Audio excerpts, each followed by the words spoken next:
Well, welcome back to our family worship lesson for today. I apologize for not having a lesson for us yesterday. To be honest, it just plain slipped my mind. I was supposed to do it on Saturday and I didn't get around to it, so I apologize for that.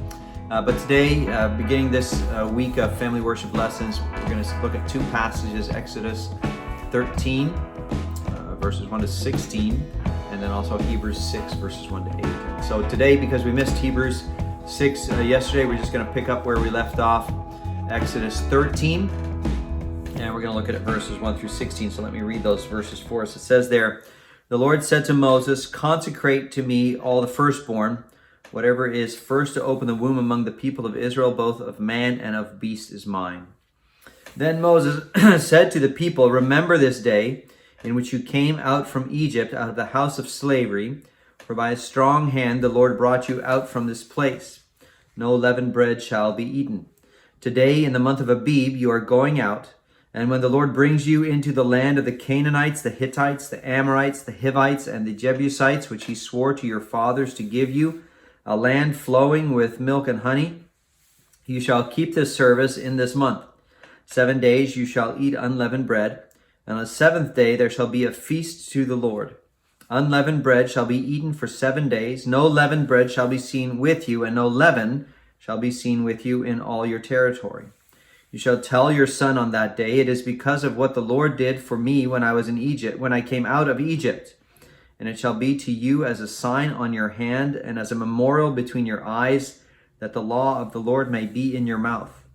For with a strong hand the Lord has brought you out of Egypt. You shall therefore keep this statute at its appointed time from year to year.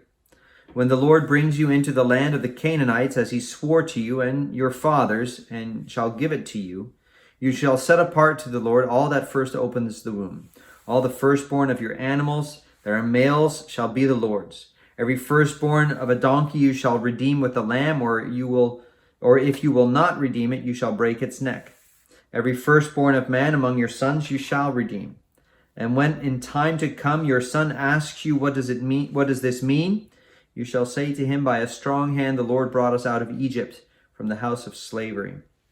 For when Pharaoh stubbornly refused to let us go, the Lord killed all the firstborn in the land of Egypt, both the firstborn of man and the firstborn of animals. Therefore I sacrifice to the Lord all the males that first open the womb, but all the firstborn of my sons I redeem. It shall be as a mark on your hand or frontlets between your eyes, for by a strong hand the Lord brought us out of Egypt." So we want to think today about verses 1 and 2, specifically that charge that God gives in verse 2 to consecrate the firstborn to the Lord. And consecration is to consecrate. It's not a word that we use. Children are certainly not using that in their day-to-day play and their interactions with each other. So we want to study a little bit what it means to consecrate. And you can look at the two other places in the book of Exodus, Exodus 20 and verse 8. That's where the fourth commandment is found. It says there, "Remember the Sabbath day to keep it holy." To keep it holy, to consecrate, is the same concept in Scripture. And you can look a little bit further in Exodus to Exodus 28 and verse 3 specifically, where it's talking about how Aaron is set apart for his high priestly service and marked for that by the garments that he wears.